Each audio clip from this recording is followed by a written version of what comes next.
Hey guys, what's going on? So today we are pretty excited because we are finally here to do our Graceling review by Christy Kishore. It's actually, yeah, I'm definitely gonna call it a book talk today because it's not a book club review. We didn't study this book for the literary excellence or whatever. Like, I don't know if you picked it apart, maybe Kirsty, but I didn't really. I kind of just read it and enjoyed it. Like I just let myself enjoy the novel. And Good. So I think today is going to just be more of a friendly chat about a good book, unless Kirsty really throws some mind-bending questions. I'll throw a couple in there just to even it out. Perfect. Yeah, why not? So for those of you joining us, I'm certain that you've read the book, because why would you be watching a live review show if you haven't read it? Because it's going to be full of spoilers. We're not gonna tiptoe around the content, because then there would probably not be much to talk about. So this review is going to be full of spoilers, but in order to inspire you to read the book, let's just give them a little download. So this book is about a girl named Katza. She lives in a fantasy world in which people are graced with extreme abilities. So they're not like superpowers in the sense where it's like a human being would never be able to do that, like fly or whatever. They're just like extreme versions of normal human talents, right? Would you say that's accurate? Yeah. Yeah. So, for example, yes and no. Okay. Yeah. Some of them are kind of like, that's way off the wall. Kind of out there. Yeah. Okay. Most of them are pretty accurate. For example, Katza's ability is she is graced with the power to kill people. So wherever killing people is concerned, she just has a lot of luck, essentially. And so she is the niece of a king, and he basically uses her for her ability. So instead of living a life being like a royal, so a privileged life like she's supposed to, the king basically uses her as his assassin, and he's a corrupt king. And so she goes through this whole adventure kind of overthrowing her corrupt uncle. And she meets a very nice boy. Aww. And that's all I'm going to tell you. Go read the book if you haven't read it. What are you even doing here? Just read it. Yeah. All right. So, yeah. So Kirsty, you love this book, hey? I do. This book was amazing. I had a friend tell me about it probably about 2 years ago. And she's like, this is my favorite book. Like, you got to read it. You seem like the person who would love this kind of book. And I'm like, well, fantasy, usually my kind of thing. And so she lent it to me, I would say probably just over a year ago. Yeah. And yeah, I was like, I'll get it to you, I promise. And then you like decided, hey, let's choose that book to do for our live review. And I was like, awesome, that sounds great. I can't wait. And then, oh, really? Did I do that? Yeah, Crazy. I think so. Like I told you, I'm like, hey, have you ever heard of this book? Like, I think I asked your opinion on it, if you've heard of it. And then you're like, yeah, let's do it. And I'm like, okay, sounds good. So yeah, so when you read it back in February, I was like, crap, I got to get going on this. And then as soon, like I had maybe like the first 3 or 4 chapters read of it. And so I actually went back over it, read those chapters. And then like, once I got to a certain part, I was just like hooked. Like I liked the beginning. Like I love Katza. Like yeah, her introduction was perfect. Like her, you know, she's automatically displayed as this strong character who, like female character nonetheless, who is doing something for good, using her powers basically for good. And that just drew me in to begin with, but I was like so busy that I didn't get into it. And then once I actually took the time to get into it, it was like done. Like I didn't read it as fast as I would have liked to, like definitely not as fast as you did, but yeah. Yeah, I was actually kind of surprised at and everyone's so sick of hearing it. They're like, okay, Kirsty, we get it, you like this book. I'm like, no, yeah. You don't understand. You don't get it. It's so yeah. Good. Yeah. It's one of those books. Yeah. That was oh, what is that book that I love that I can't remember. Is that the one with like the guy who marries this ex-prostitute? Is that the one that Redeeming Love. Yes, Yeah. so good. That's my all-time favorite book, I think. But also, when I read Extremely Loud and Incredibly Close, I was literally telling everybody about it. Yeah. I can't wait to read that one. It'll get done eventually. They're both so good. You need to read them. Yeah. But yeah, you're right. Katza was a really strong character, and there were a lot of themes throughout the book that played off of this strength that I like that they addressed. Like just we can get into more detail. I have a couple quotes that I wrote down too about it, but just like how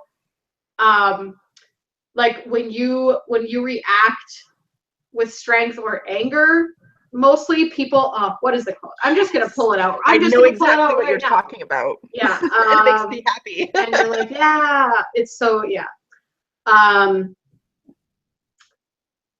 so there were a lot of I knew you would love this book, Kirsty. Just a strong female lead. And okay, reading feelings. Okay. When you're a monster, you are thanked for not behaving like a monster.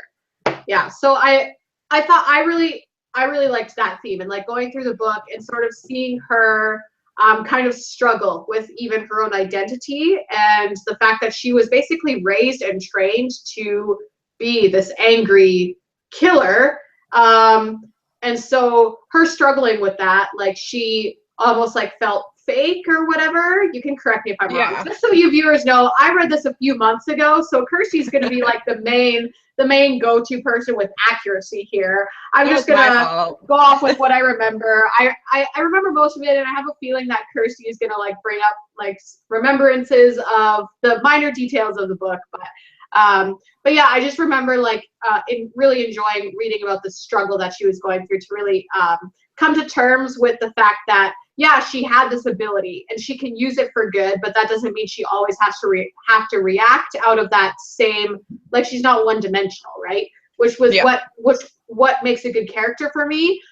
When I'm reading a book and I'm trying to look at try to determine if the characters in the book are good enough or good or not, I meant to say, I look at if they're more than one-dimensional, because every human being in reality is like has contradictions within themselves. Like, so one minute you'll be saying like I want this or I'm this way, but the next minute you'll like contradict that by just doing something like that. So I appreciate that a lot about Katz's character. Is I found she was very contradictory and she was struggling with those contradictions, and I really enjoyed that, because that actually I identify with what she was going through, and just like so I don't know if you remember me in high school, Kirsty, but I was kind of aggressive. And so when I decided that I didn't want to be aggressive anymore, it was like a learning curve. It was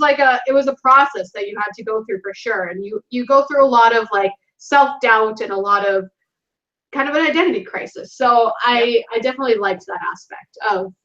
I think that's just the main thing of growing up too. Like, you think one way for the longest time, and you think you know everything, and you think you know how things are, and then you get out into the real world, and you're like, wait a second.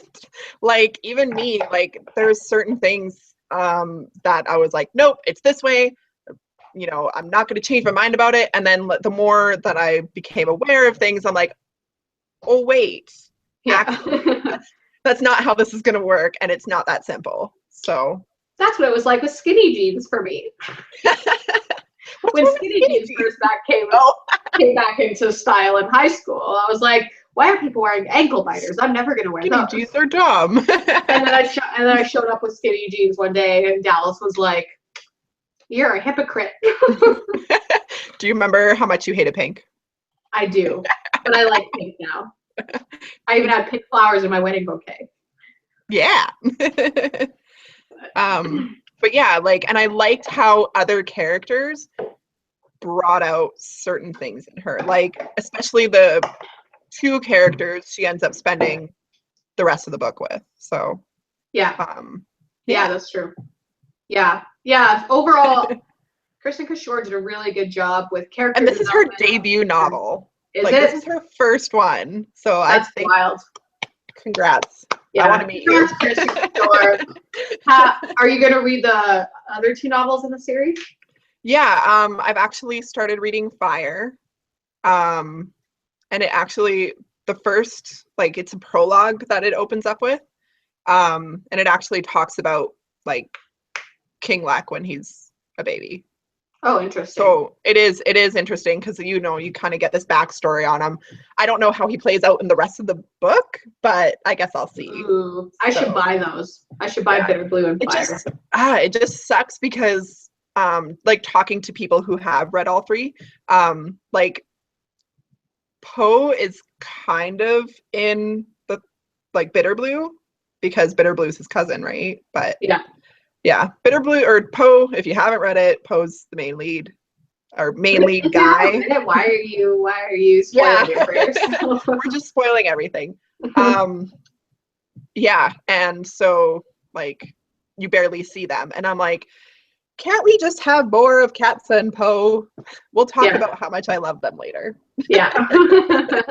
But yeah, I don't know. Do you want to continue on how awesome Katza is? Yeah. Well, the other 2 books are just companion novels, right? Yeah, like, they're not like series, which means that you don't have to read all of them. Right? Yeah. That's basically the difference. Yeah. So they're meant to be standalone novels. The story is over, but you can find more information by reading more. One flaw that I have as a reviewer is I don't do enough research on authors and when they're releasing books and what their first release was or whatever. Yeah. I haven't done a whole lot. The only thing I'm sad about is her like Kristen Cashore's website isn't updated as far as, like, her touring, so to speak.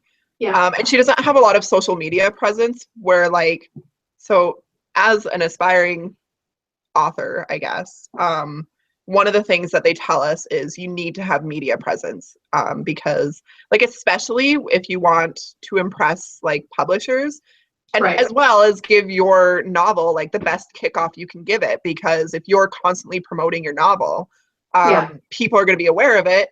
And, like, on Instagram, I have so many authors, like, following me just to get me to follow them, which I hate, by the way. I think that's the stupidest thing about Instagram is you get this whole bunch of people who are like, follow for follow. And I'm like, how about you just follow me if you like my account? That's a good plan. I don't get that either. Or even like for like. Like, what's the point?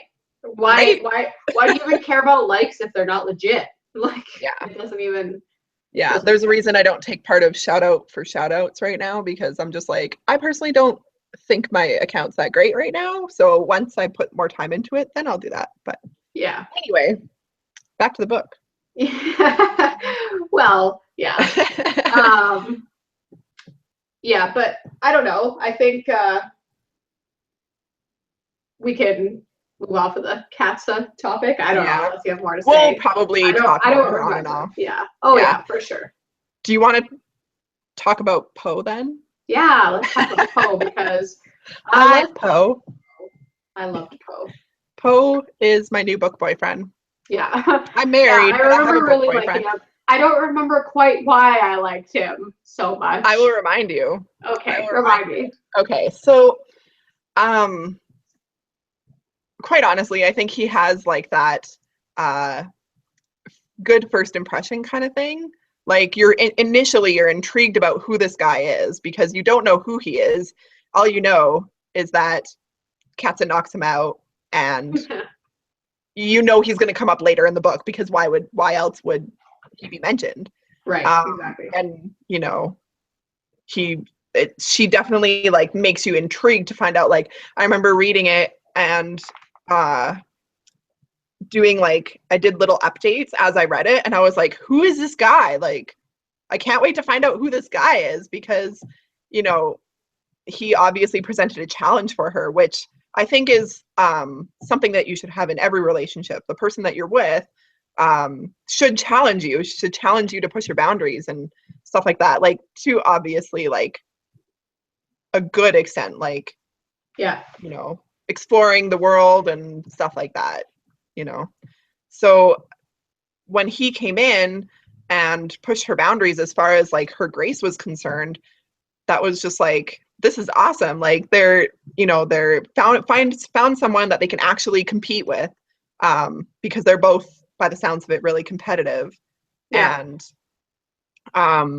you know, he talked to her like an equal, and I think she wasn't used to that by other people other than Raffin, who was her cousin. But like they were friends, so whereas like this was someone like a stranger who became her friend, who treated her as an equal, and even admired her. And I love it when the love interest, like, or whatever character, admires the person. Like you should have admiration in like something you admire in each person, you know. Yeah. So there's that. And he helped her. He helped her become the person that she ended up being at the end of the book by pointing things out to her. Like he never told her what to think. He never, you know, ordered her around, other than the one point where he had to. But he was always bringing things up and being like, look, you know, you could think that, or like, here's another perspective. And then she started thinking about it, and she's like, either, you know, no, that's stupid, or, you know what, like, I've been thinking about this for a while. Why haven't I done it yet? And he just made me realize that I should just do it. So yeah, I don't know. I really like that about him. I remember just like really liking his personality as the love interest for some reason. I can't remember why, but I just like sometimes love interests fall a little flat for me. Maybe just because I'm not like personally like attracted to their qualities, or like, I don't know. There could be numerous reasons why. Just like, it's not necessarily that the character is flat. It's just that I'm like, I don't really care about this love interest too much. But with this one, I remember really liking Poe. And so when you say that he's not really in the next two novels very much, that really sucks, because I know. because Poe was definitely probably one of my favorite characters in the book. Oh yeah, like as much as I loved Katza, I think I loved Poe more. Like, I was just like, like I was seriously like a little like girl at school who just fell in love with this boy. Yeah, I'm married. Was so, like he like wore a bunch of bracelets, and did he have long hair? I don't know. He just had dark hair, as far as I remember. Yeah, I can't remember the description. I saw him as someone that had longer curly hair. Right. Dark. I just remember, I feel like I wasn't picturing him the same as the book was describing him, and I would never fix it in my brain. So every time his description came up, I was always like jarred. It's like, wait, what? Oh no. Yeah. So I think maybe all the bracelets was like, rings. I couldn't. That's all the rings. Sorry, it's rings. Yeah. All the jewelry. It was so funny. All I could think about was how many rings you wear. I don't know if you still wear a lot, but used to wear. Yeah. The only rings I have on are my wedding rings now. Yeah, I used to have like 7 rings or something like that. Yeah. And yeah. I just remember how uncomfortable they were. Yeah. I'll bring up a couple of my favorite Poe moments. Yeah, do it. About Poe. Yeah. So probably one of my first favorite moments was when he had scratched her face with his ring. Oh yeah. In their first fight, like first official fight that they had. And like Gideon, the shut down love interest, so to speak. Oh right. He was so offended. He was like, "You scratched her face." And you know, that's one thing, like I feel like this is a perfect like model for girls who are trying to like find themselves, I guess, and empower themselves, is like, we're not just pretty faces. We're not here for anyone just to sit here and look pretty. Like, we're people too. If someone, like, if you get in a scuffle with someone, like, or you're in like a competition where you're in Taekwondo or something and something happens where it marks our face, we're supposed to like hide it somehow. I don't know. And like, she didn't think anything of it. And then like Gideon just got so upset. And she was like, how dare you take this away from me? Like, this is my fight. Like, I don't care. Why do you care so much? Why are you? And so like Poe apologizes for it to Gideon. And that's what she was getting mad about, was because they basically made it about them. And then he apologized to her, like, obviously because his Grace, as we were revealed about, his Grace wasn't fighting like we were told.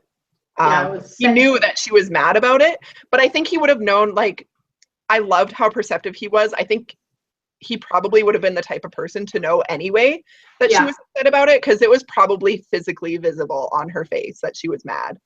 So I like that he apologized. So I like that he apologized to her about that, because he knew, like, you're a human being. You can make decisions for yourself. I'm sorry I scratched your face only because it made you bleed, not because it marks up your face. I think between Gideon and Poe, like, you have the contrast. Like, I think Gideon would more represent like the traditional kind of man. So I feel like he was getting mad. Like, because you're not supposed to hit a woman or whatever. Like, you're not supposed to physically harm a woman. And so like that was all, like, it's like they were fighting, but then that was like almost physical evidence that they were kind of, like, it was different when there was actually a physical mark or whatever. So I don't know, like, maybe he thought he was being chivalrous by being mad. But that's sort of a good example. Like, you have to pay attention to the personality of the girl too. Like, if the girl is more like aggressive or she likes fighting or whatever, then she's gonna have scratches and bruises on her. Yeah, let her have her thing. But if it's a girl that's like, more mellow and kind of tame, and a guy just comes up to her and like leaves a mark on her face, like, that's obviously different. So like, I appreciate like the how would I put this? Just how Poe was open to Katza just being Katza. Like, he was willing to not just let her do her thing, but also be involved in her doing her thing. So he was like, I'll like wrestle and whatever with you, even though, like, I mean, typically that's not chivalrous or whatever, but he recognized who Katza was as a person. And he didn't put a stop to it. But he also helped encourage it by being a part of it. So. That was one point. You have more. Oh yes, I'll favorite Poe points. I have book buddies. Oh, nice. Chapters, and I was like, this is a perfect opportunity. I'm going to use these book buddies. What are they? So these ones are owls. They're just like little Post-it notes that you can put in your books. Oh, okay. And you can write. I have owls. I have cats. I have whales, and something else. I can't remember. I think pandas or koalas, something like that. I need to start marking my books when I'm doing a review or study, because. My next favorite point, like, about Poe is that, and Kim and I were talking just before this about just fighting, I guess, about fighting when you're mad and how you shouldn't do it. And so Poe actually brings that up in chapter 12, because I marked that chapter. And he like tells her, like, he's like, I'm not fighting you when you're mad. Like, when you're mad, you're over aggressive and I could literally die. So, I mean, but it's a good point to bring up in relationships in general. Like, you shouldn't fight when you're mad, because it's not going to be constructive. You're not going to get what you need out of it. You're just going to go balls to the walls, so to speak, and not really accomplish anything out of it. You're just, it's just going to be have a negative effect rather than a positive effect. Yeah. And so I really liked that because he made her realize her anger, and that she needed to deal with it in a more constructive way than Right. fighting. Right. So Yeah, Poe was very wise. yes. And in these moments where he kind of was like, I'm not like even though Katza was sometimes not able to separate her fighting and her skill with her, she was raised to think of her skill as the same thing as her being like personally aggressive, like as a person. Yeah.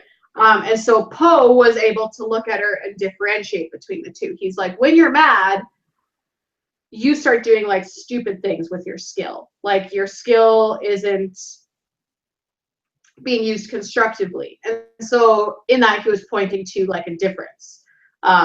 He was like, when you're not like, it's like your anger is different.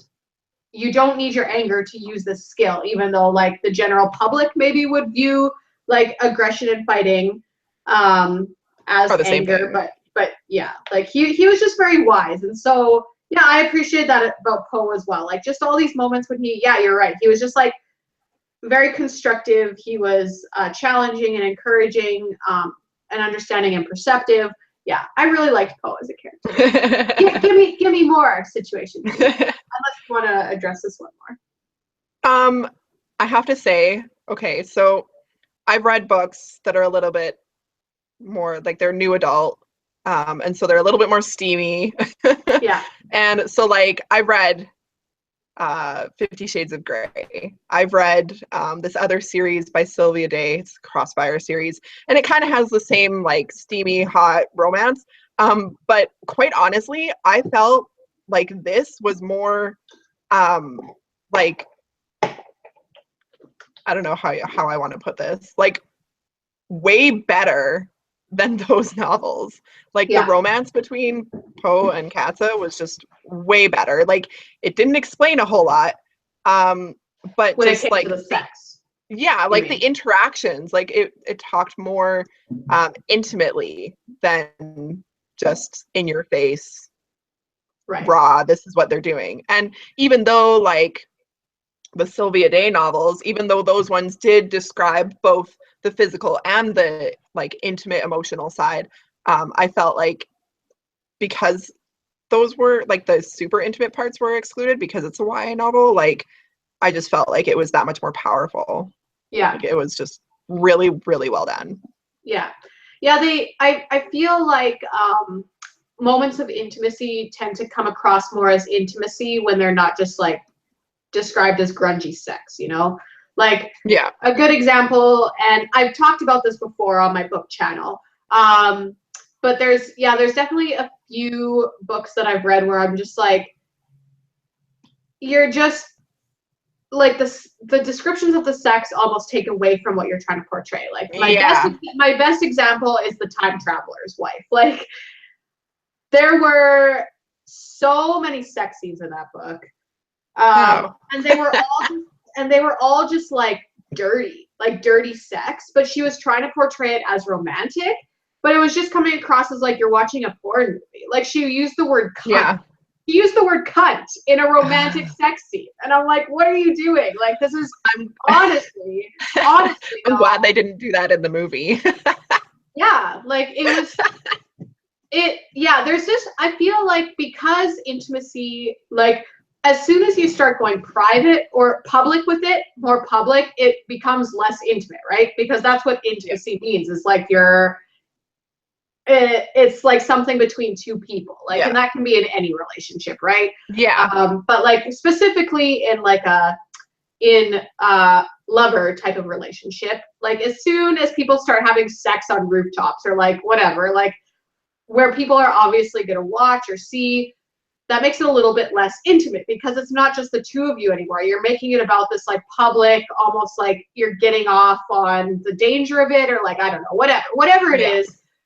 As soon as you bring other people into it, it's not that little closed knit, like private, secret place that you're having with this person, right? So I feel like in novels, it's the same thing because we're a third party. We're looking in on a relationship. So when you're telling us all of these intimate details that are going on between these two people, I'm not seeing intimacy. I'm usually just seeing like two people publicly displaying their intimate moments. Yeah. Because I'm a third party. And so I don't know, like maybe there's been novels like you can go into a little bit of detail and I won't. I like if it's pulled off, like if they do it in a way that's pulled off, you can go into a little bit more detail, but as soon as you start mentioning like as soon as you start dropping the word cunt, like first of all, like that's just sexual. That's not romantic at all. Like, and it's like fine, but like I would never, like I have The Time Traveler's Wife, and I did start reading it when the movie came out. But it was one of the, like, I had years of a book reading slump. So that was in that period of time. Yeah. And so it's just kind of sitting there, like barely started. I'll get to it eventually. I'm glad that you kind of warned me about that now so that I'm not like completely thrown off. Like it wouldn't bother me. It's just like watching the movie, you would never know. Never know. It didn't bother me in the sense that like there's sex scenes in this novel. It just like yeah. I'm looking at it from a literary perspective, and it's like you're trying to portray something romantic, and this what you're doing with the sex thing is taking away from it. Like so it starts to feel like unnecessary sex scenes just for the vulgarity of it, you know? Yeah. And so back to Graceling. You're right. I did appreciate the sex scenes in it because it did feel intimate, because she didn't go into excruciating detail. And so we felt like a third party that was sort of watching something private. And then we turned away because we're going to let them have their moment.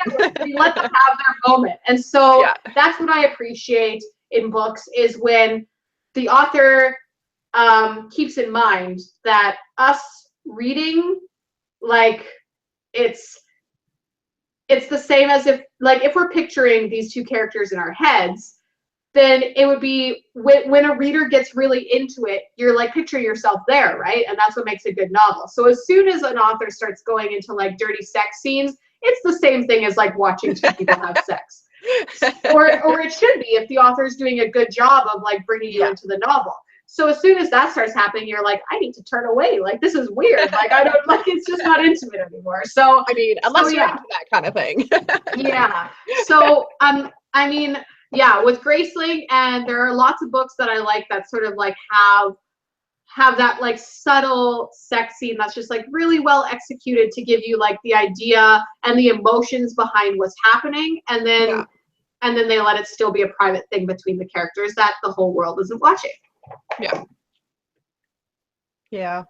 I also, the one thing that I love probably like the most about their relationship is like, you know, they were friends. They were legitimately friends in the beginning. And I feel like how they felt towards each other completely blindsided both of them. Like, I mean, not gonna lie, I think Poe definitely knew about it himself way before Katza realized it.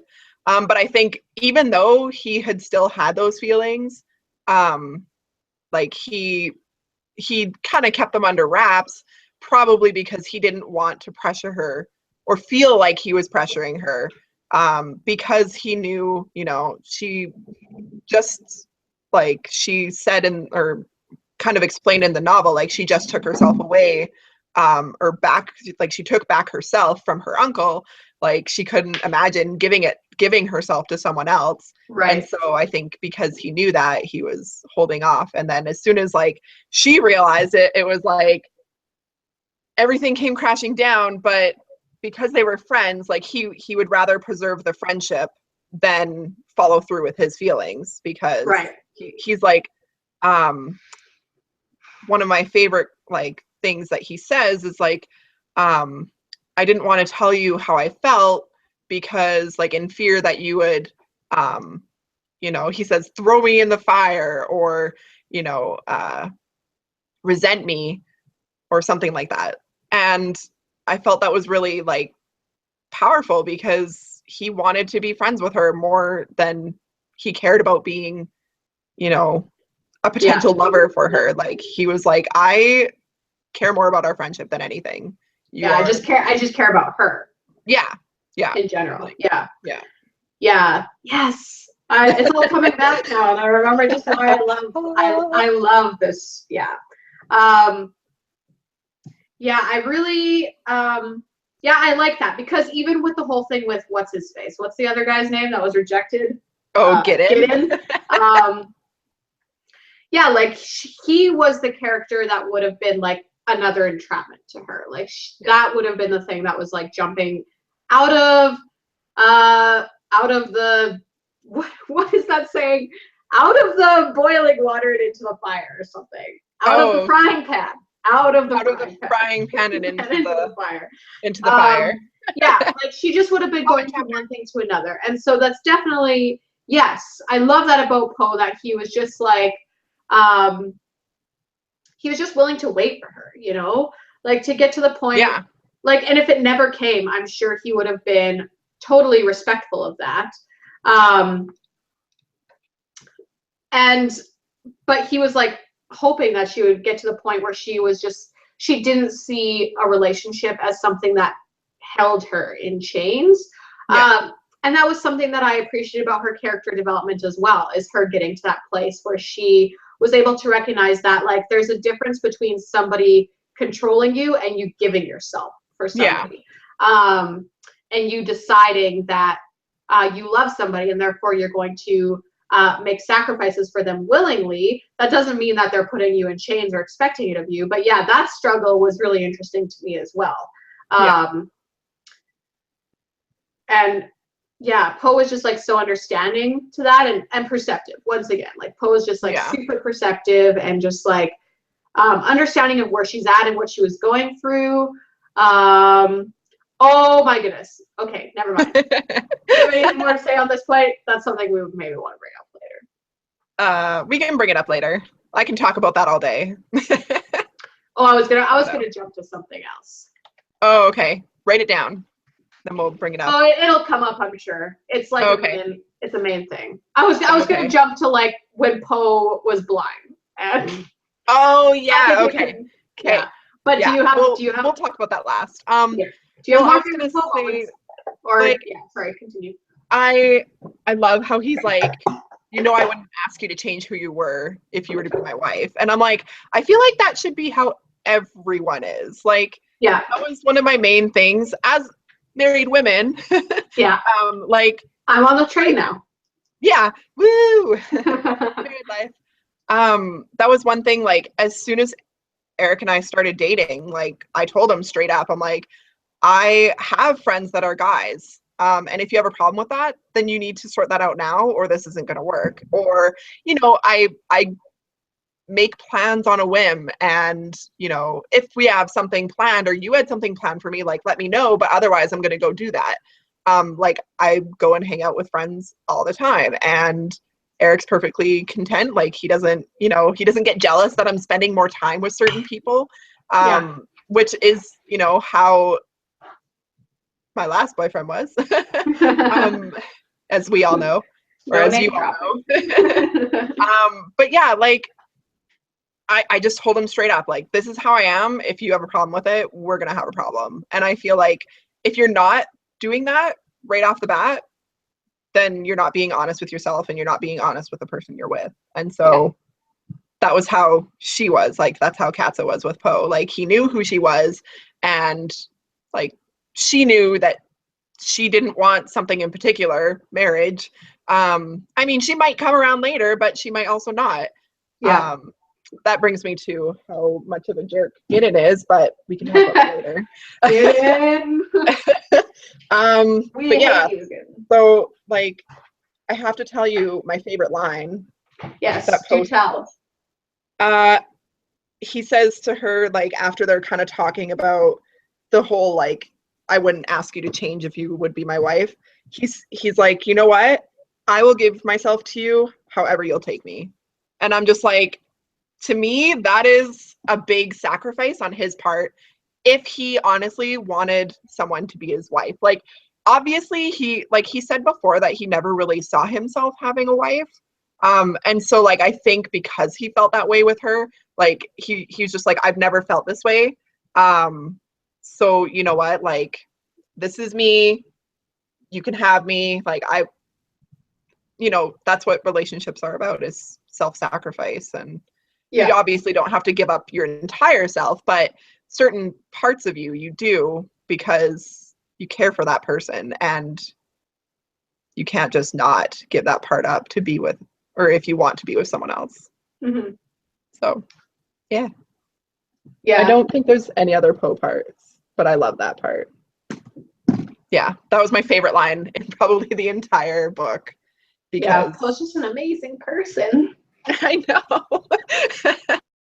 Yeah, but yeah, I could talk about Poe and how much I love him forever. So yeah, we can just move on to the next thing. Oh, no, I think I asked you already. Never mind. I think I was gonna ask you, like, as a married person, like, how did you feel about her? How about Katza being like so adamant against marriage? Like, I know marriage isn't for everyone for different reasons. But I was reading some like critical reviews just to kind of ground me about, because I was so wild about this book. I was like, okay, like I need something come back to earth. Yeah. I was like, I need something to bring me down and bring me to reality. But even reading these critical reviews, I'm like, it all depends on your perspective of love and whatever. And like, these people were like, it really does.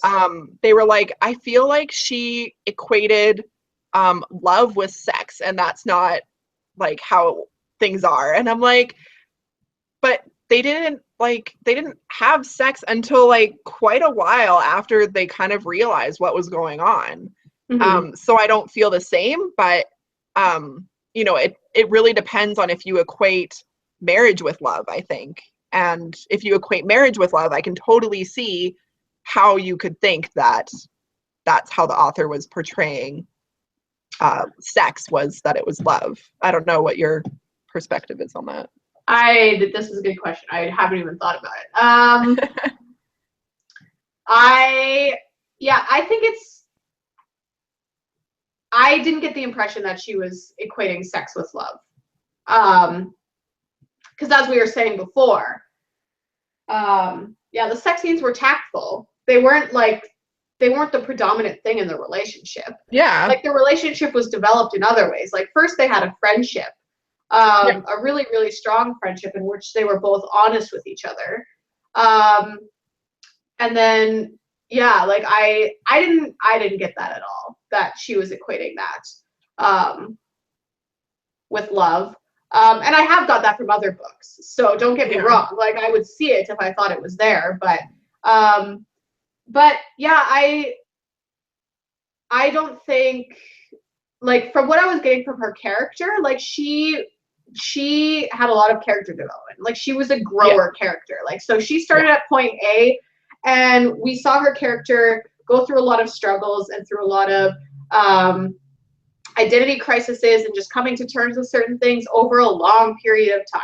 And so, as you said, like, maybe in the future, like maybe in further books, or maybe not, she'll decide that she's fine with getting married, but that's not where she's at in her life right now. Yeah. And so it's like, it depends on the situation too, because it's like, like, I don't necessarily equate love with marriage, because I thought I loved my ex-boyfriend, and I'm glad I did not marry him. Oh, I hope he's not watching. But I mean, you still like love him as a person, right? Like, I still care about him, but we just wouldn't have been good as a married couple.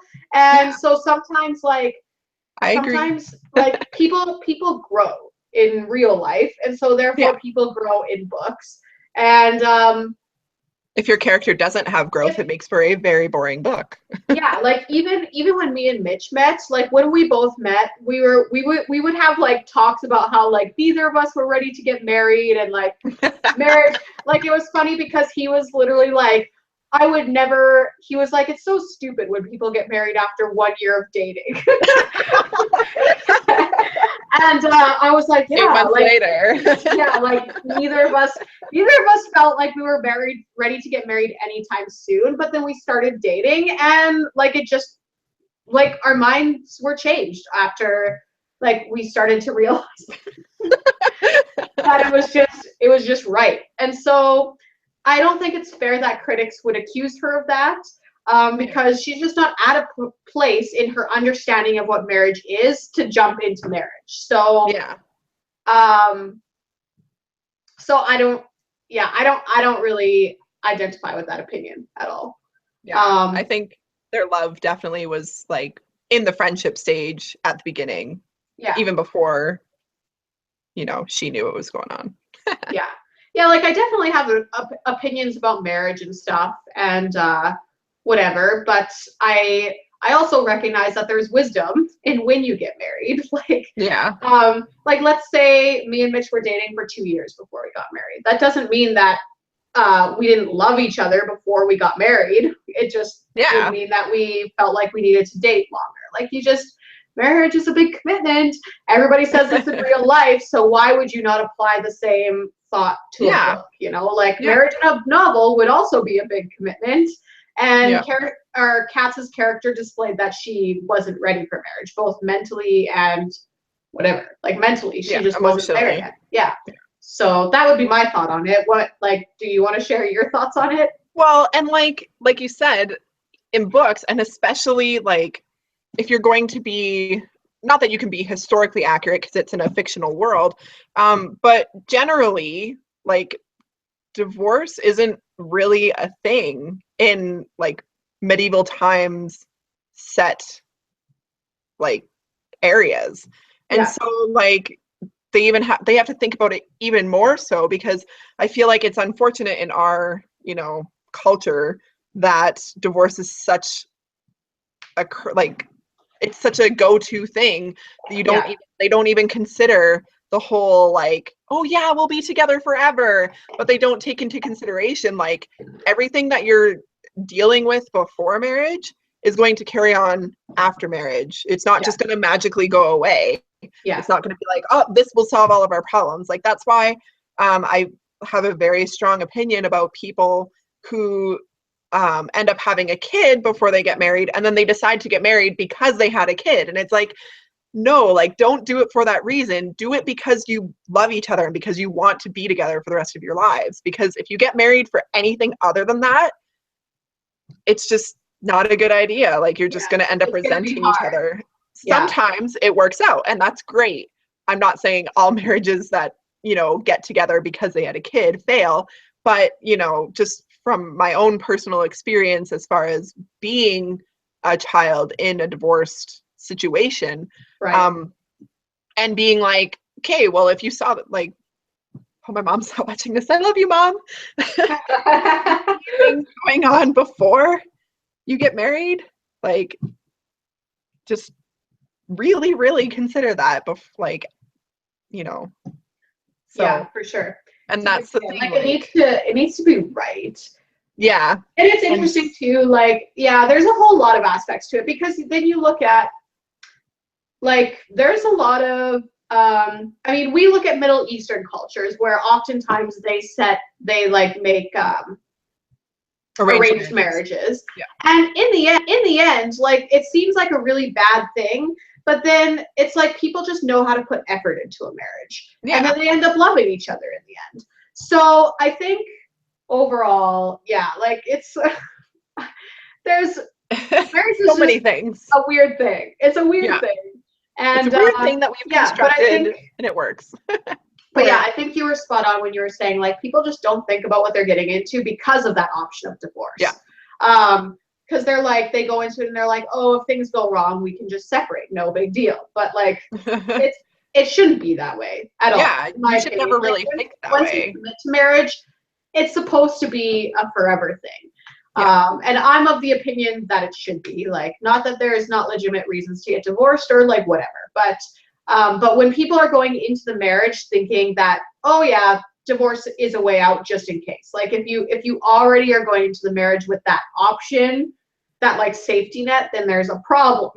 Yeah. And so I think that's kind of you know, the wisdom of Katza realizing that she didn't want to be married. She didn't want to like belong to another person, so to speak, like not necessarily like possession wise, but because you give yourself up to another person when you get married.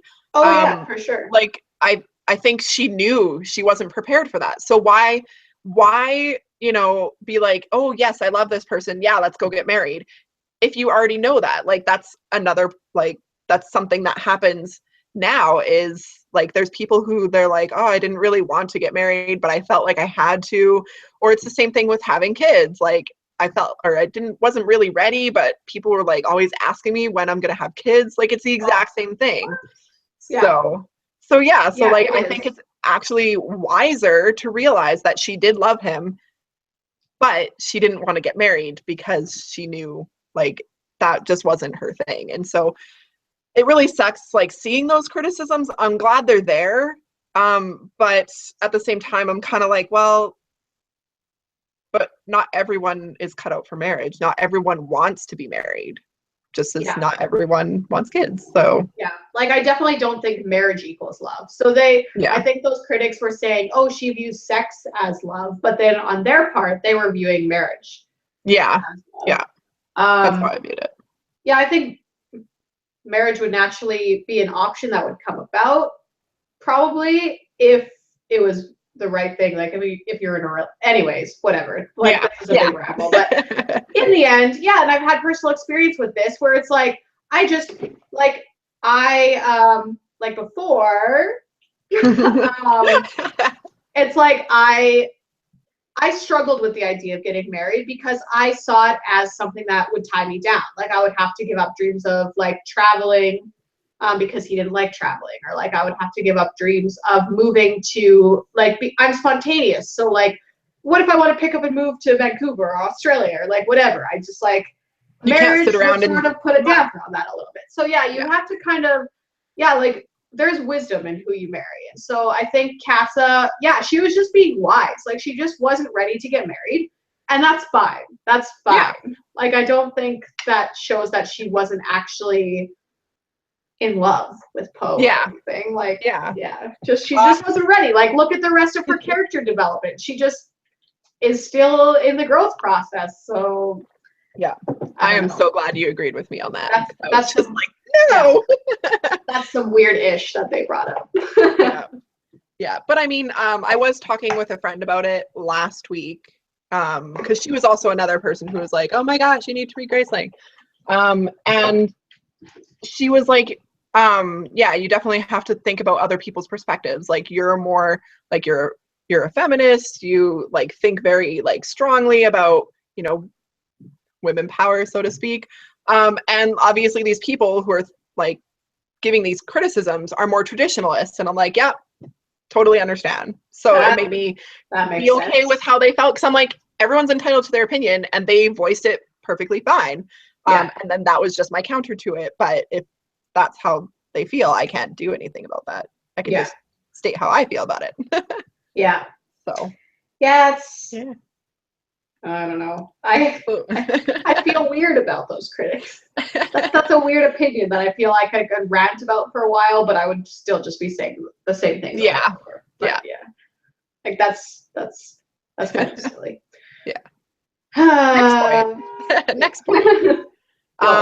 Let's talk about Gideon quickly. Gideon! Just let's get him out of the way because he was out of the way really early in the book.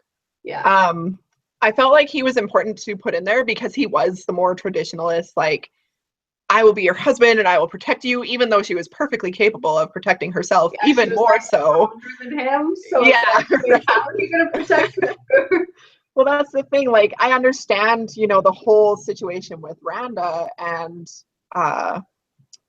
like, the king and being, like, protection from him, but she dealt with it just fine on her own. I would be interested to see, like, if there was, you know, more backlash from that later, where like maybe Randa decided he was gonna like send his guards for her, even though he knew, like, he knows it would be like a futile thing. But like, you know, what if he's still harboring those feelings and how that was dealt with? And you Randa's know, the king, right?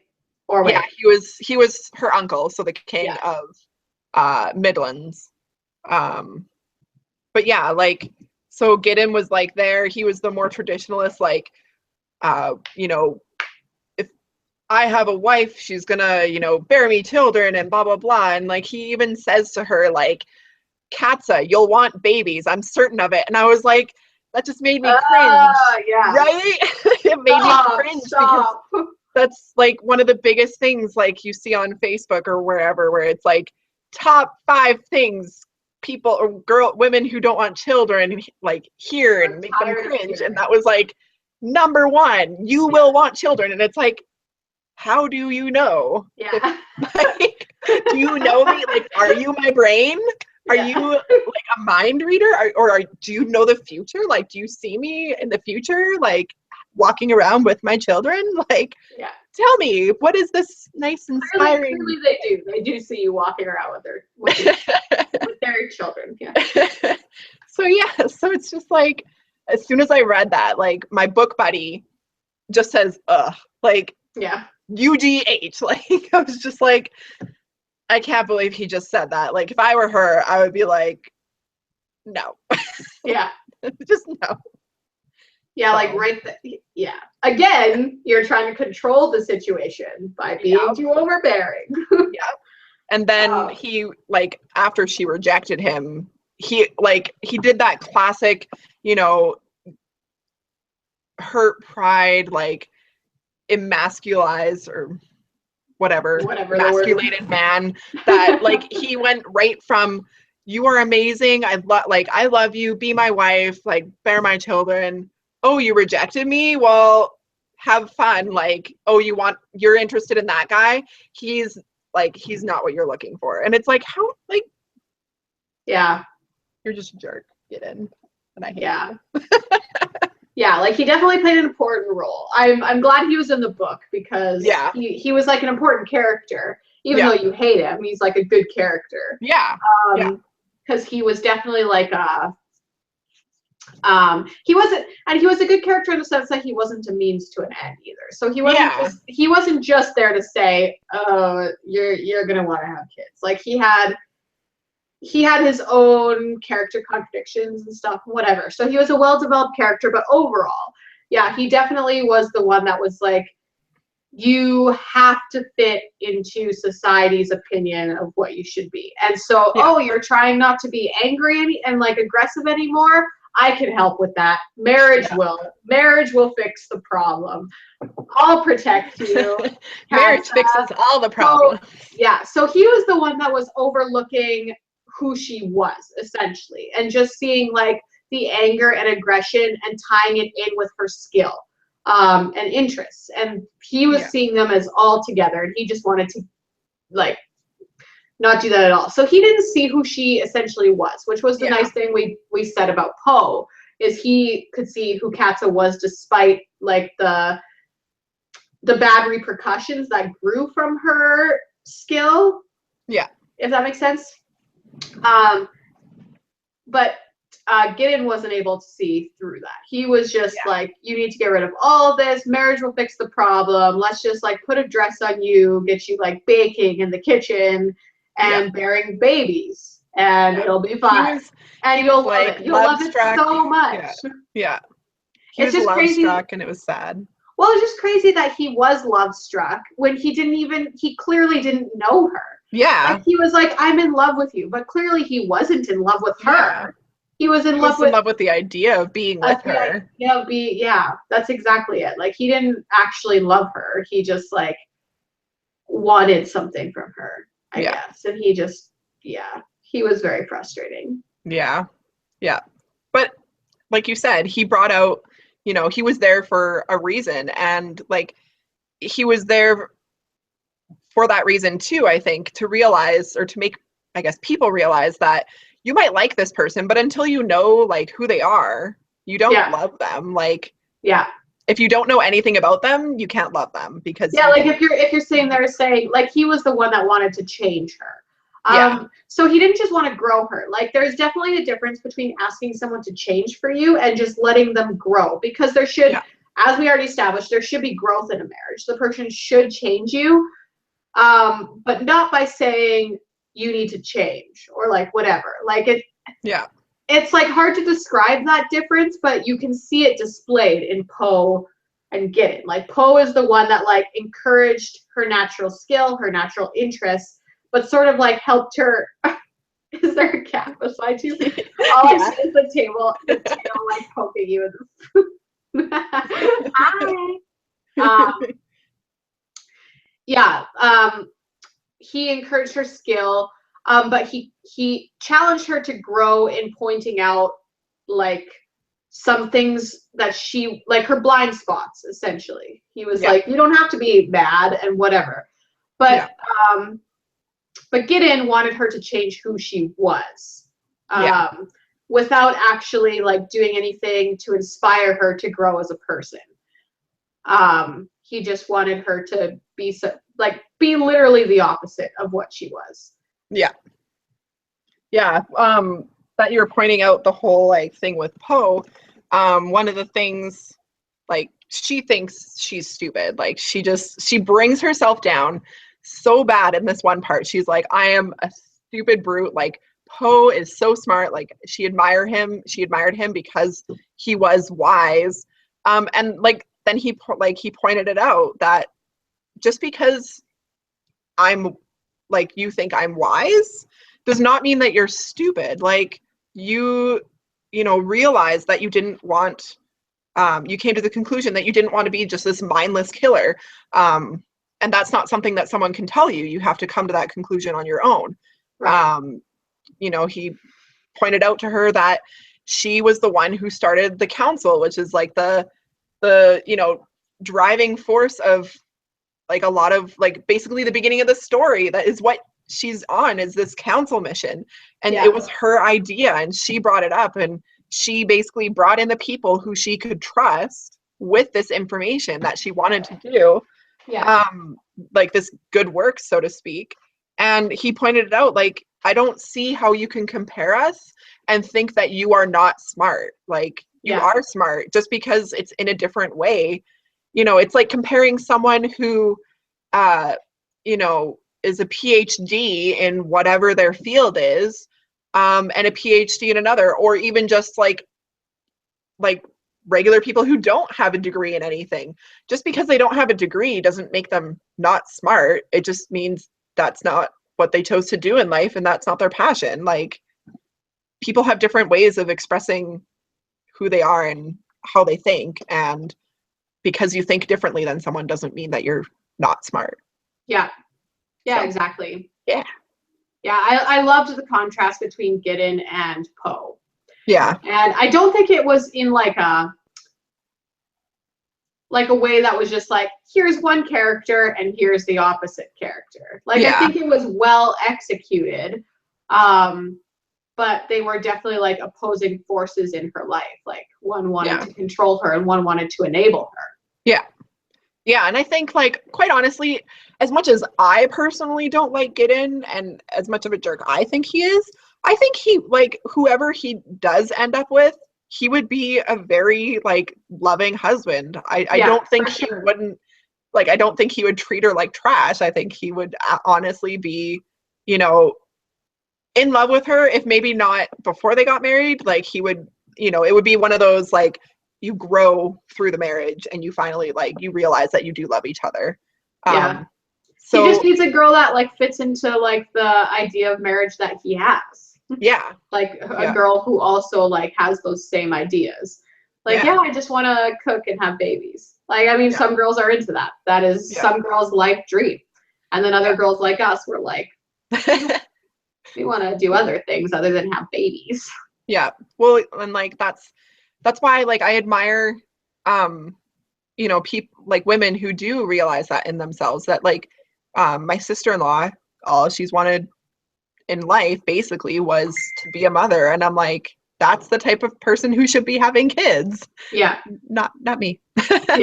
Exactly. Maybe I might later, but as of right now, I don't see it. That's a good thing to point out. Like, Gideon, like, it's not that there was, like, his execution of his opinions was wrong.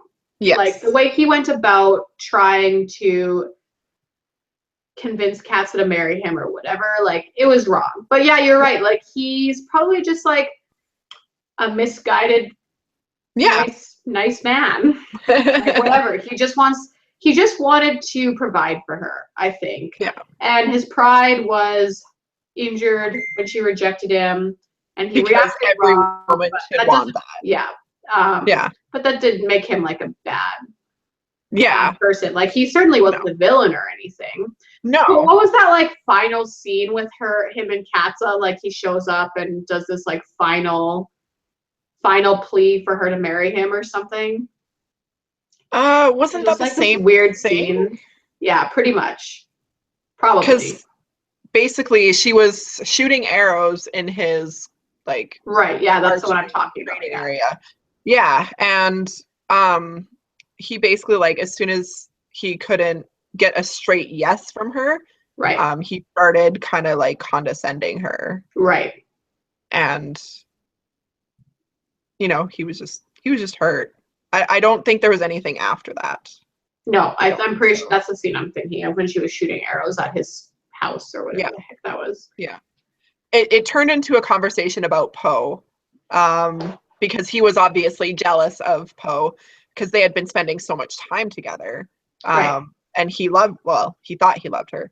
And so he was like, you know, that's when she realized that Poe's Grace was not fighting. Mm-hmm. So that was an interesting moment. And it completely, like, it sucked because, like, the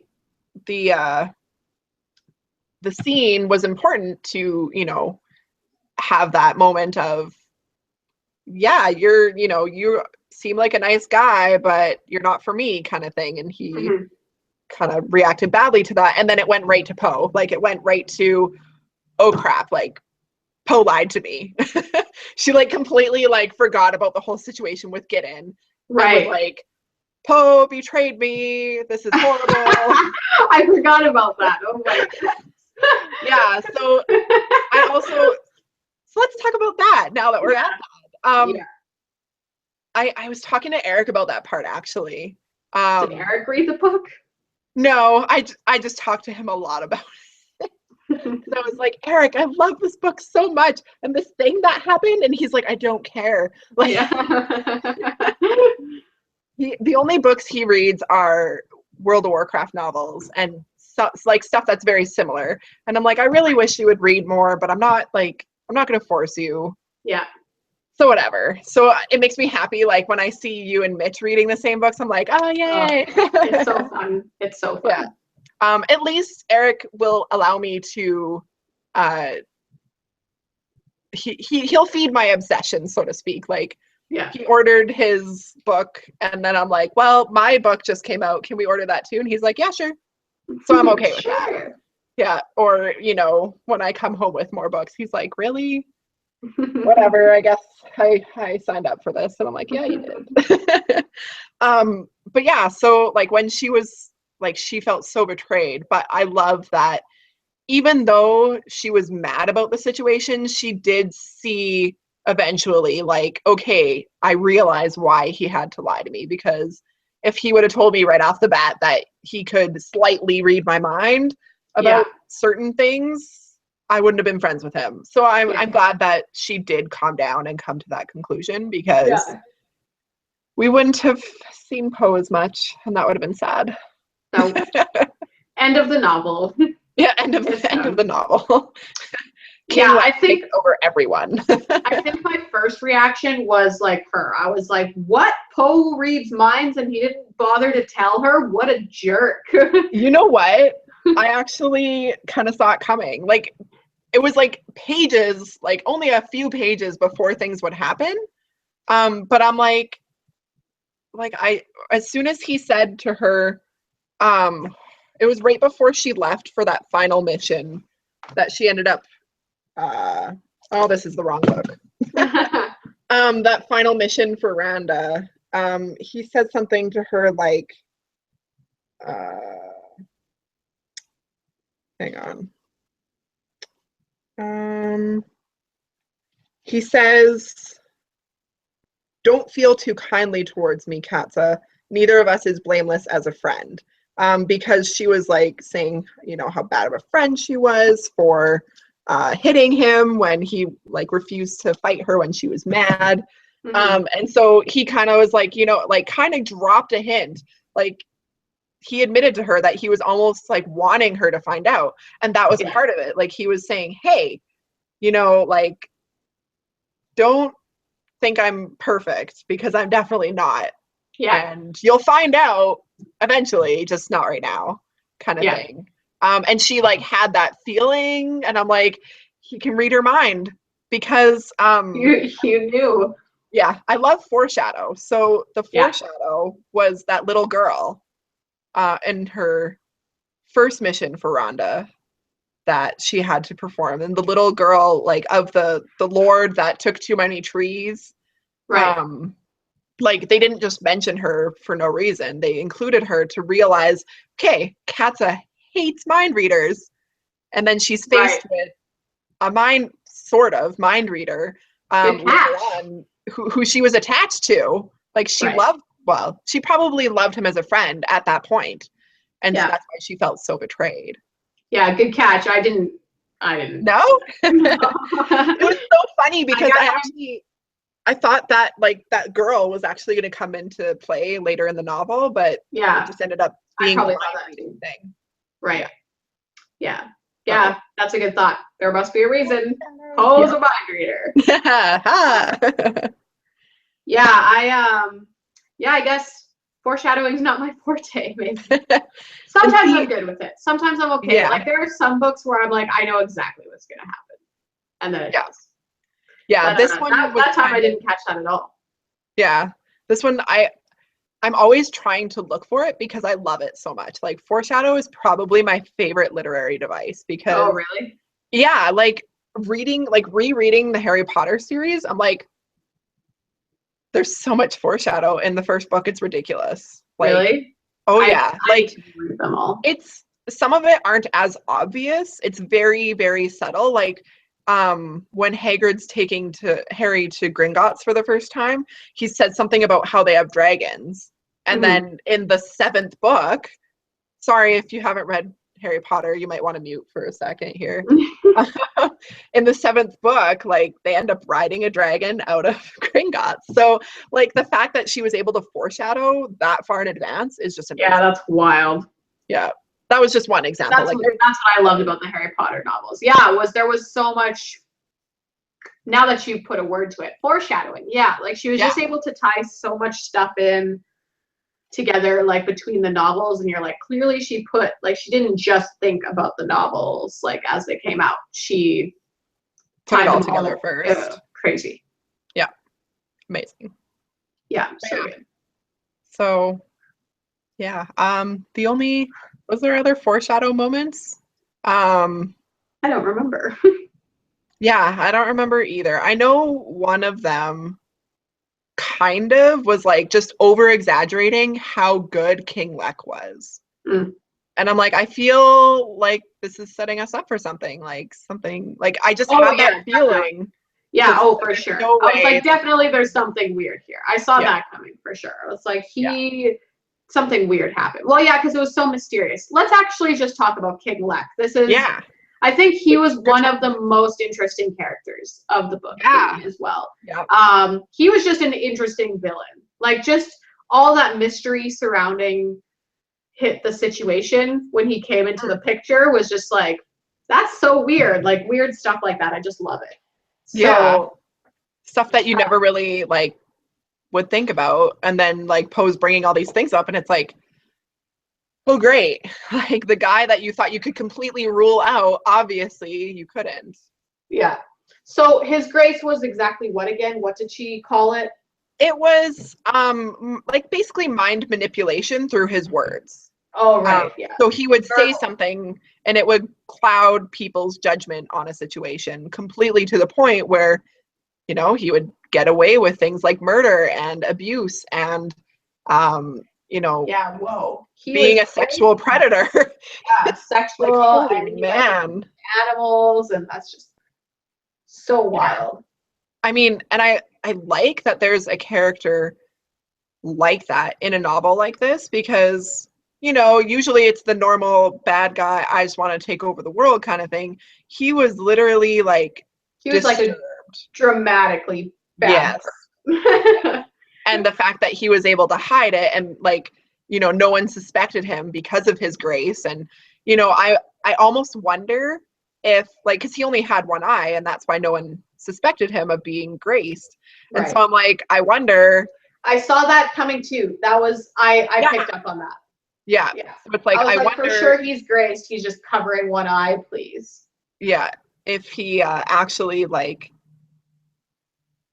almost destroyed his own eye for that purpose, like Well, to. did it ever actually address the like did it say he didn't have an eye for sure or he just always wore this eye No. patch? Yeah, I Because think I thought he might have just been covering his eye to hide the fact that he was graced. I wouldn't be surprised if he actually like stabbed himself in the eye just so Yeah, that he that's could true. have an excuse to wear an eye patch so that he Yeah. wouldn't reveal to anyone that he was graced. Yeah. So, because That's it was true. pretty obvious. Uh, when you learn more about him in the other book, it says he has like one gray eye and one red eye or something like that. Oh. Like one eye is red. And so I feel like if you saw someone with a red eye, you definitely think they were graced. So, Yeah. yeah. You have a red eye. So, Interesting. Yeah. um, I need, What? yeah. Oh, go Sorry. ahead. Nope, go ahead. What did you think of his death scene? I, two different thoughts that, I don't know. One of them makes me okay with the ending and the other one makes me not. Yeah. I felt a little underwhelmed, but I don't know why I expected anything else. I was kind of hoping for this big battle scene, like he would be surrounded by a whole bunch of soldiers, and that Katza would have had to take them down before she took him down. But I think because of the way that it played out, it not only displayed his self-confidence that his grace could like basically rule all, and that he didn't like for once think, other than I guess his wife and his daughter trying to defy him, I don't think he really thought about, you know, someone who previously obeyed his commands, so to speak, or obeyed his words, could come out of that. And so I think it displayed his cockiness in his ability, as well as the mental like work that Katza had to do, Yeah, to overcome it. So right. I think if it wasn't the way it was, it wouldn't have highlighted the mental struggle as much. That's true. It would have been more of an Yeah. action So scene. as much as I loved the action scenes in this novel, I think it was really good to bring in the mental part too. Yeah. Sometimes, yeah, with the like facing the big boss scenes, sometimes it's nice that it's not just a big action scene because that almost sometimes it just feels like a cliche thing to do. Yeah. But Yeah. I wrote it down in my notes, so I remember feeling distinctly underwhelmed Yeah. with how everything went down. But yeah, now that you mentioned it, yeah, like that mental process was very important. Yeah. And he was just like, yeah, he thought he was so safe. Powerful. Like, but yeah, he was, yeah, he didn't realize he was vulnerable in just this like, it's not that there was a big army around him. It was just like Katza. So yeah. Yeah, that makes sense. I feel better about the ending now. Okay. I'm glad I could help you with that. Yeah. Yeah, I feel like uh oh my gosh, I was trying to go on something you just said. um I feel like it's kind of the whole like people with power have something to lose. Right. And so they act all big and tough, even though it's like, really, out of anyone here, you have the most to lose. Mm-hmm. And so I think that was kind of a good portrayal of that. Like, he thought he had it all, and obviously he didn't. And like, characters like Katza and Poe realize, they have power, but they realize they're not completely invincible. Mm-hmm. Yeah, that's true. Which brings me to another critic review point. They also thought that, have you ever heard of Mary Sue characters? No. So the idea of Mary Sue characters is really popular in like the fan fiction world, but also like it brings down novels and stuff like that, where they make their main character, whether it be a boy or a girl, but it's usually a girl, they make them like all powerful. Like they make them super smart. If there's magic involved, they make them like the most powerful magician, and they're like a super like everyone loves them character kind of thing. And they accused Katza of being kind of a Mary Sue, and I don't agree with that. Like I can see why people would think that, but I don't agree with it personally. Well, we just spent like an hour and a half talking about her character development, so clearly she had issues. Like if she didn't change throughout the novel, I could definitely see people having that. Yeah, thing. Like if she started the novel being like, yeah, I can overcome this guy, no problem. You just gotta get me to him. Yeah, if you're just focusing maybe on her physical part. Yeah, then definitely. Yeah. But other than that, it's like she had a lot of growing to do despite how physically powerful she was. Yeah, like I don't think everyone just loved her. In fact, she was very hated at some points. Yeah. So by Miranda especially. Yeah, like if that's the definition of a Mary Sue character, like you're not only all powerful, but everybody loves you and you have like the perfect personality and all of this, that's like, yeah, like she's very strong. She's like at the top of the game when it comes to graces and killing. But other than that, I don't think that definition fits. Look at the character development. Yeah. Come on now. Right? What did you think about finding out what her grace actually was? That it wasn't killing. Gosh. I forgot about this. Yeah. So it was survival. Yeah. I completely forgot about that. That's why I'm here.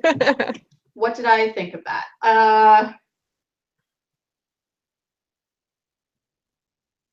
Yeah, I thought that was interesting. It made a lot more sense to me. Yeah. Oh yeah, it brought everything else into perspective for sure. Yeah. Like I was thinking almost the entire time, like at first I was like, okay, her grace is killing. But then like, when it was talking about her owning her skills, like it was doing little flashbacks here and there, talking about her owning her skills. I'm like, I think if she was graced with killing, yeah, she would be a good fighter, but I don't think she would have been able to control it as much. Yeah. I think it would have kind of been like, boom, oh, I just killed that guy. Whoops. Yeah. So I from the very, like, not the very beginning, but definitely early on, I was like, I wonder if that's what it actually is. Because it did talk about how it affected people differently and how some people, like, it took, years into their adulthood to fully surface, even though they might know kind of what it was. Grace. Yeah. Yeah. So yeah. I feel like I thought, and it might have been the wording of the sentences, but I was like, oh, that's convenient, or that's kind of cheesy or something. I can't remember exactly what I thought, but it was just the way it was worded. But it all made sense. Like when it was developed further after that, it was fine. But just the way in that conversation with Poe, and he's like, I think your grace is surviving. Like, what? Like that sounds stupid. Sounds so weird. That sounds dumb. It makes sense, and it fit with the plot, like what she had to do. So yeah, exactly. So once it was developed, it was fine. It was just that one. I think you might have your grace isn't killing; it's surviving. Okay. Yeah, that was a little cheesy, I do admit, because she's like, that's like saying my grace is life. It's like, yeah, that sounds really dumb. Yeah. My grace is life. Yeah, pretty much. I don't know. Yeah, that whole scene with them going through the mountains was pretty crazy. Like the second one? Freezing. Yeah. Oh yeah. Yeah. If you had a grace, what would you like your grace to be? Reading all of the books. super fast reading. Yeah. That would be nice. And Yeah, being would be able to nice. like obtain that information forever. Yeah. So you could like read it in your mind. Oh, It's like, I'm bored. yes. I'm going to read this book. Just hang on. Don't interrupt me. Yeah. Yeah. Yeah, someone in the show Heroes had that kind of thing where she could just like read a book and retain all of the information forever. So she like learned so much stuff and knew so much That's like awesome. random trivia and stuff. So yeah, that would be cool. I'm sad I didn't finish that series. I'll get there Yeah, eventually. it wasn't worth it. The first season was so good. The first season, yes, but there are 4 of them or 5. Yeah. And Yeah. the remaining ones weren't good at all. Yeah. Aw. Boo. What's another point?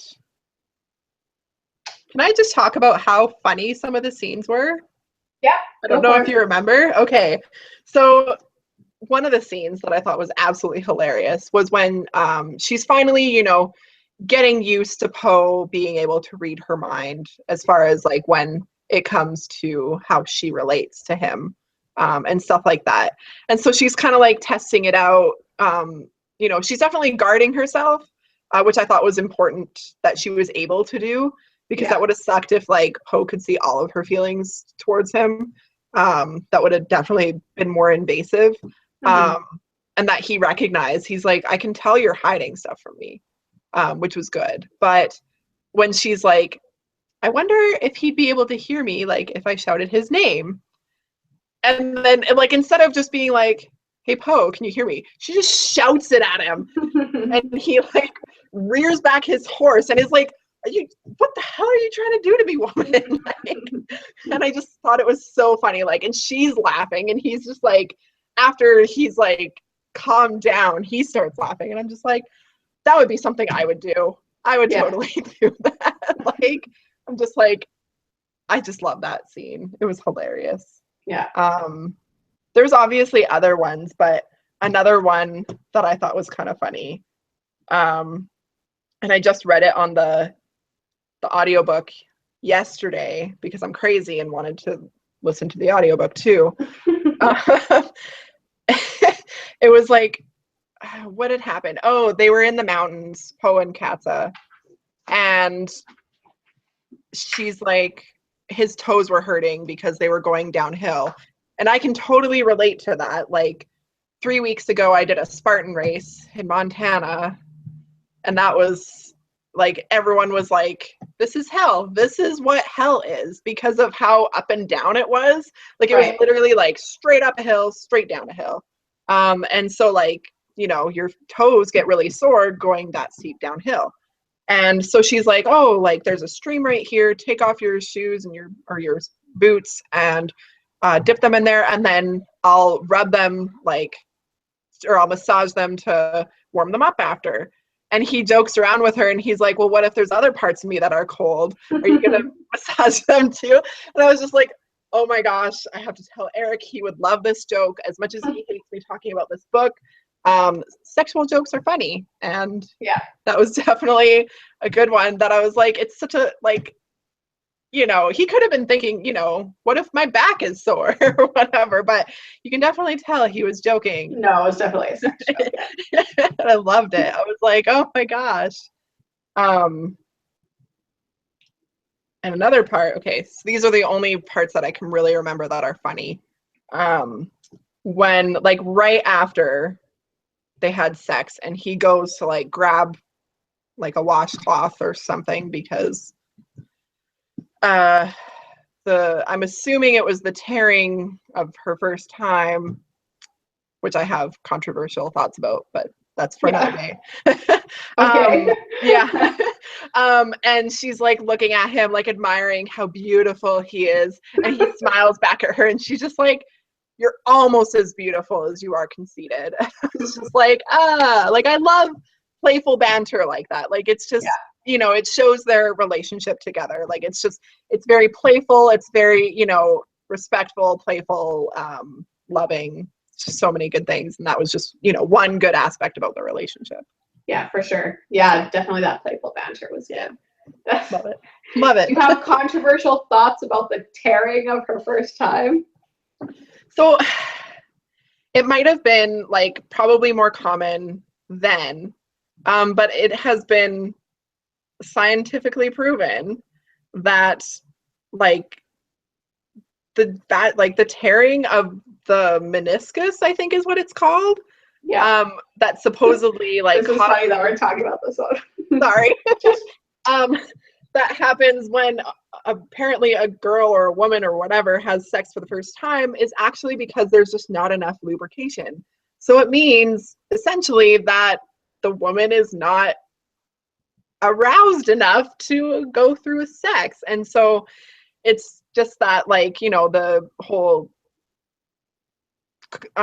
misconception or like view that we've like, I thought that's just the way it went. Yeah. But it didn't happen to me. So I was like, what? Like, I was so confused. I was like, my first time wasn't painful. So is there something wrong with me? And so I think it's really important that, you know, people start saying, hey, that's not the way it works. And so that's why I think it's controversial. Like, I don't think it was as popular of opinion back then. Yeah. It's just something that's been coming up recently that people are finally starting to realize, hey, it does happen, but not for the reason that you think it does. So I just think it's, yeah. Interesting side note. Yeah. In case you didn't know, that's what's going on there. If you properly lubricate, it shouldn't happen. So yeah.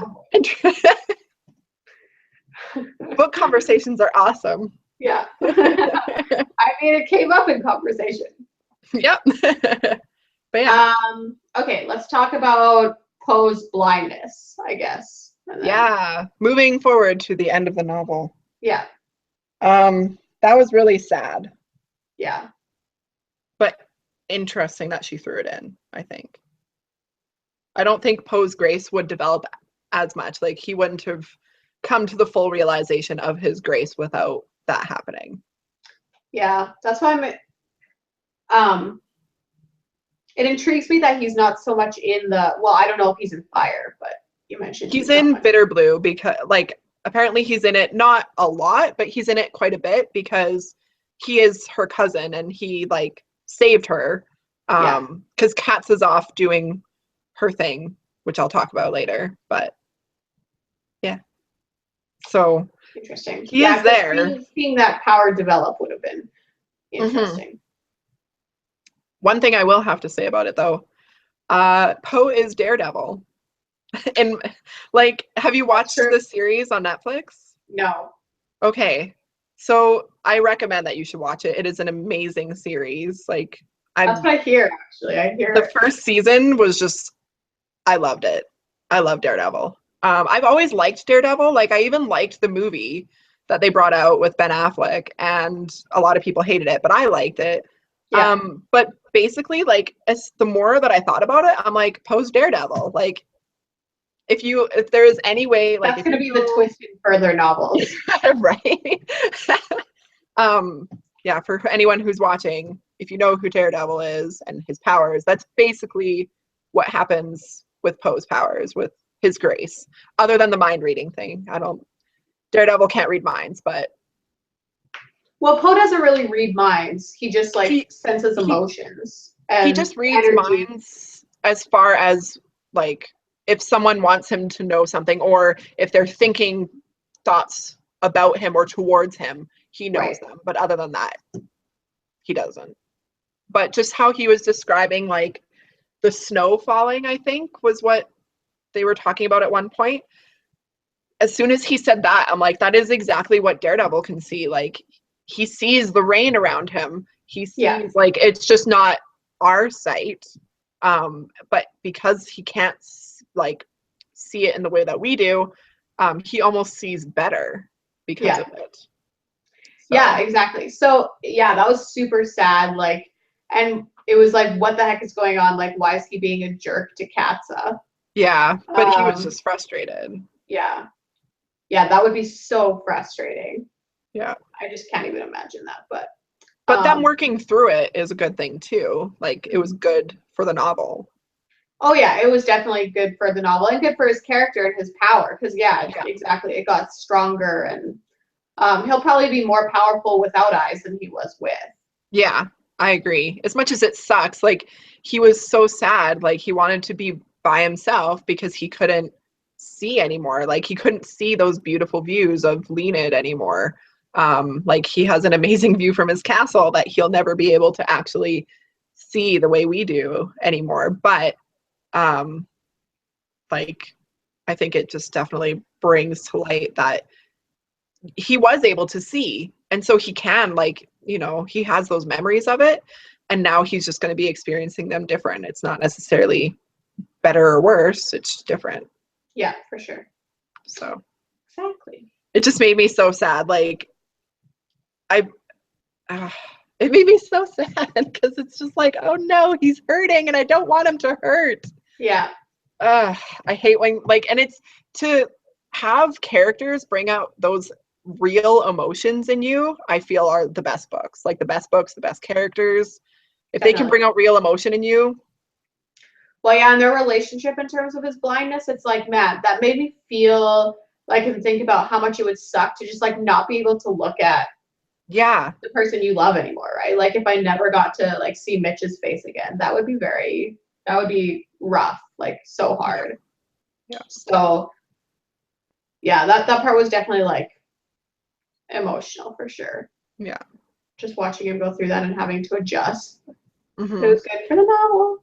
Yeah. And with how big of an adjustment, like it wasn't just losing his sight, it was being overwhelmed by everything else. Like, right. Oh, I can't see anymore, but there's all of this other stuff coming at me that I can't handle, is basically what he was saying. Like he was just like so overwhelmed that it was almost like it was probably depression inducing.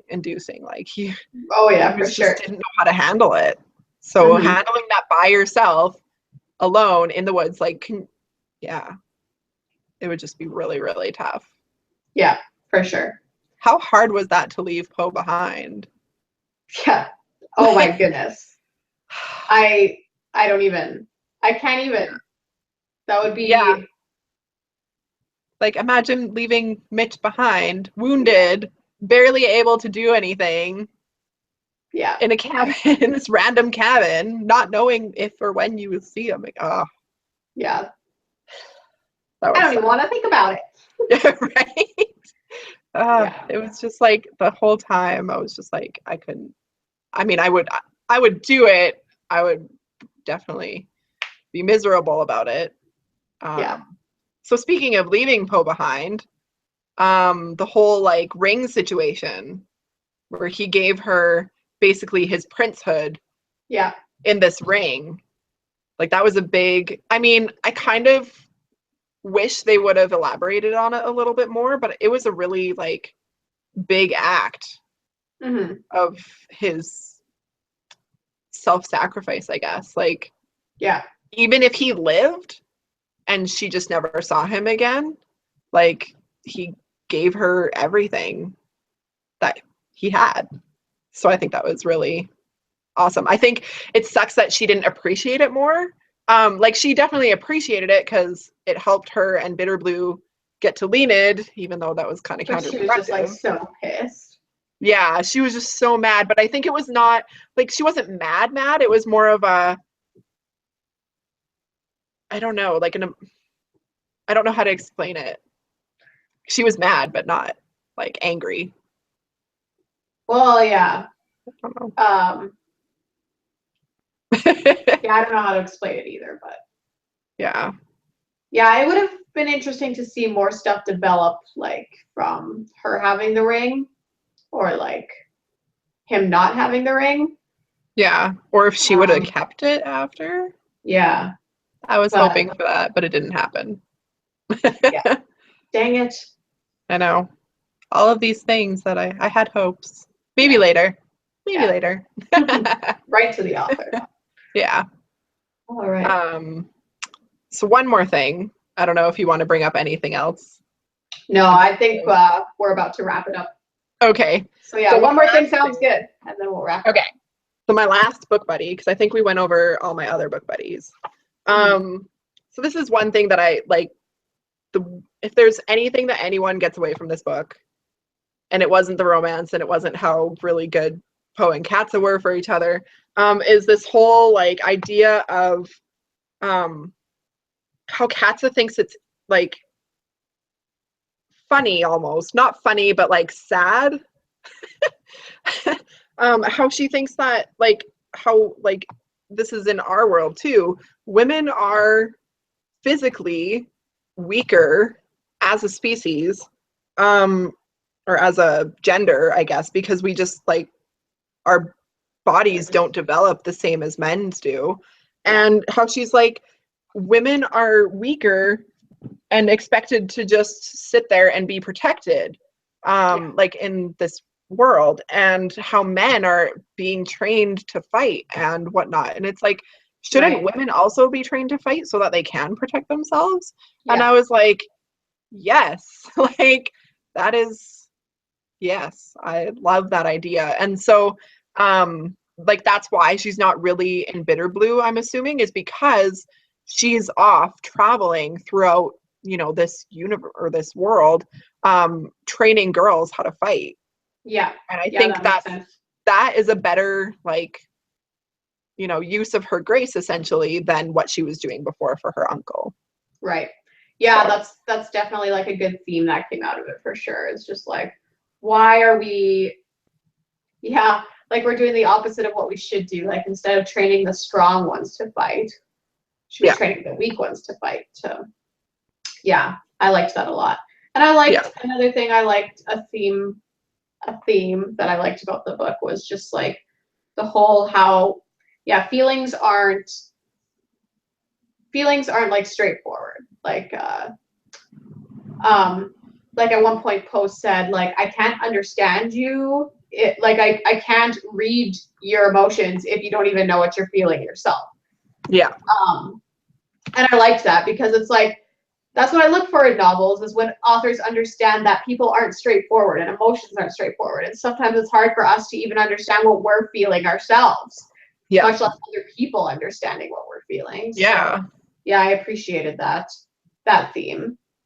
And the theme about the training the weaker ones to rise up. And there were quite a lot of good themes in this book. There were a ton of good themes, and I loved it. And that's why I loved it so much. Yeah. It was just because everything I was like, yes, thank you. Someone said it. Woohoo. Yeah. It was good. Yeah. Well, any closing thoughts? Obviously it's a 5 out of 5 stars for me. I will be rereading this book, as I've already kind of been rereading it through audiobook, and I just finished it like a few weeks ago.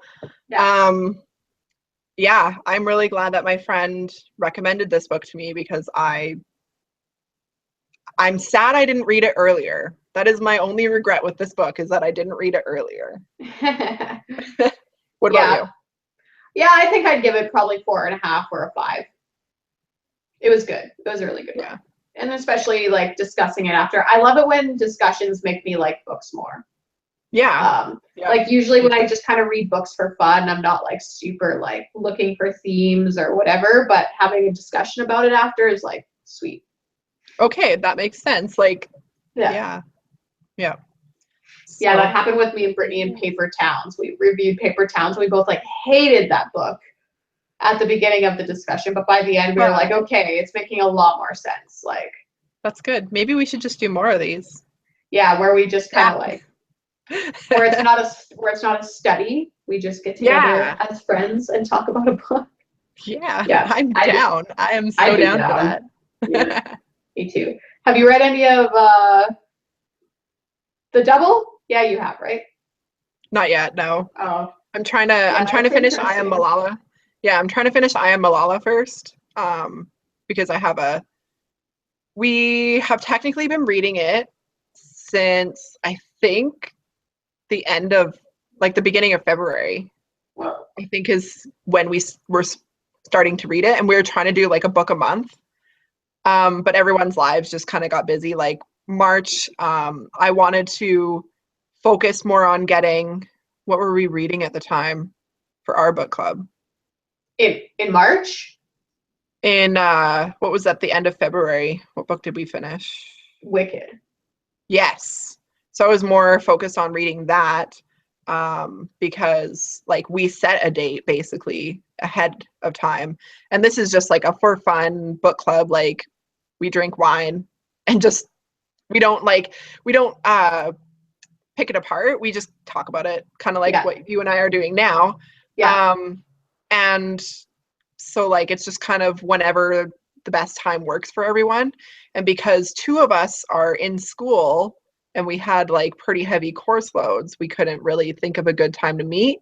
And then like there's 4 or 5 of us, and only me and this one other girl have actually started it. And I've only like barely started it, whereas the other people haven't started it at all. So it's like I set a date. I'm like, guys, this is going to be our date. We're going to have it done by then. So that's why I haven't started the double yet, because I'm going to get that done first.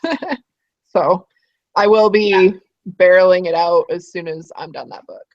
Yeah, it's an interesting read. It's definitely not a one sitting read. So I wouldn't recommend leaving it until the last minute, because this guy, well, because I mean, we've all waited until the last minute to read some books, but this book was like the writing was just strange, because he doesn't use like periods. His sentences go on forever. And so he uses like a lot translation, right? So that's what? understandable. It was a translation.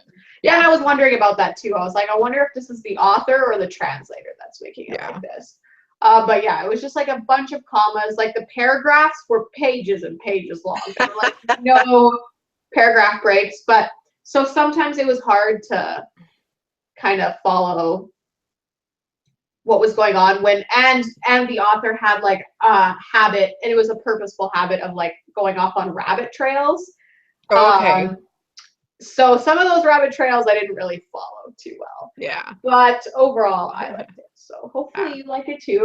It was a unique read. Yeah. I'm definitely intrigued by it, like to see where it goes, because it's more, would you say it's kind of like a mystery thriller? I wouldn't call it a mystery. Maybe a thriller. Just like suspense, maybe. Just bizarre, like I don't just a weird thing. I don't read many thrillers, so I'm excited to read it, because like you said on my Instagram, that's why we're doing this book club. Yeah. So I can I don't even know if I would call it a thriller. Like it's not like stay up all night reading this book. It's just like interesting. Intriguing. It's intriguing. Yeah. You're like, what's gonna happen? I don't even know. And it ended differently than the movie, which was interesting too. So. Yeah. Now that you brought up movie, one more point. Who do you think? I have some ideas for who could play Katza and Poe. Oh goodness. Because there apparently there is a movie coming out next year of Graceling. Or they're going to be in production next year. So if they do, I'm excited for it. That would be a good movie. Yeah. Do you have any ideas? If not, I have some. Tell me yours. Okay. I was thinking, although his skin color isn't perfect, like, 'cause I think it sounds like the Leonid people are more of like a darker skin tone people. Right. I was like, you know who would be good for this role? Kit Harington. Kit Harington. Who's he again? He plays Jon Snow. Oh my. Yeah. I don't know about that. I don't know. Kit Harington. Kit Harington's too, like, he broods. He's just like too melodramatic. That's true. He's just like a broody actor, and I don't. Yeah. So it would just suck if he like brought down the character. It would suck if he brought that aspect to Poe. He is very good looking though. And then I don't know if you've seen the new Star Wars movie. No. No? Okay. The girl who's the main character in the Star Wars movie, like I just recently watched it and I was like, her character's name is Rey. And I'm like, she would be a perfect Katza. Like she's in Star Wars. She does play like a girl who's very, she has skill. And she's, had to look out for herself for most of her life. She lives alone, like she takes care of herself and doesn't really need to rely on anyone. And like, it's funny because like, you know, the previous Star Wars women are, you know, needing to be protected and needing to be rescued. Even though they can protect themselves, they still need to be rescued. Yeah. And this character doesn't really give off that vibe. And so I'm like, she would be a perfect Katza. Like, she has the look, she has the attitude in another character, so I could definitely see her playing Katza. Interesting. I'd have to think about this. Yeah. I don't follow actors and stuff very well, so it takes me a while to think of all the available options. I only do when they're in things, like if they're in repeated things, because like Kit Harington he voice acted in How to Train Your Dragon 2. And so that's when I really started to notice him, because I just love those movies. So I was like, Kit Harington, I love him. If Lena Headey was younger, yes, she could probably pull it off. She probably could. She seems like a lovely woman. Yeah. Even though her character is awful. She's good at playing the badass role without like overplaying it. Yes. Like, you know how chick actors sometimes like overplay the tough chick role? Yeah, they have like that like straight face. They have that like the world look. They have that perma scowl. Yeah. I hate that. So I think Lena Headey is really good at playing like more of a tougher, more serious, like kind of a because that chick in Game of Thrones is not girly. Or what's her face? In Game of Thrones? Cersei. She's not a girly girl. She's like a tough chick. Yeah, she's like.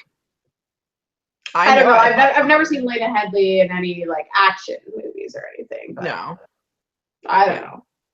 I would mostly look for an actor that could play the role and make it seem natural and not just like she had something to prove, you know? Yeah. Yeah. Agreed. All right, well, shall we end the live show here? Yeah, I got to practice for Cathedral Arts. Yeah. Gotta run over my dances. Darn. Yeah. All right. Well, nice chatting with you. We'll set up another buddy read. Yeah, let's do it. We'll talk about it in a sec here. Okay, sounds like a plan. All right, thanks everyone for watching. We hope you have a wonderful evening. Thanks for joining us if you joined us. Yeah. Let us know what you think of the book. Okay, bye. I'll talk about it. Bye. Bye.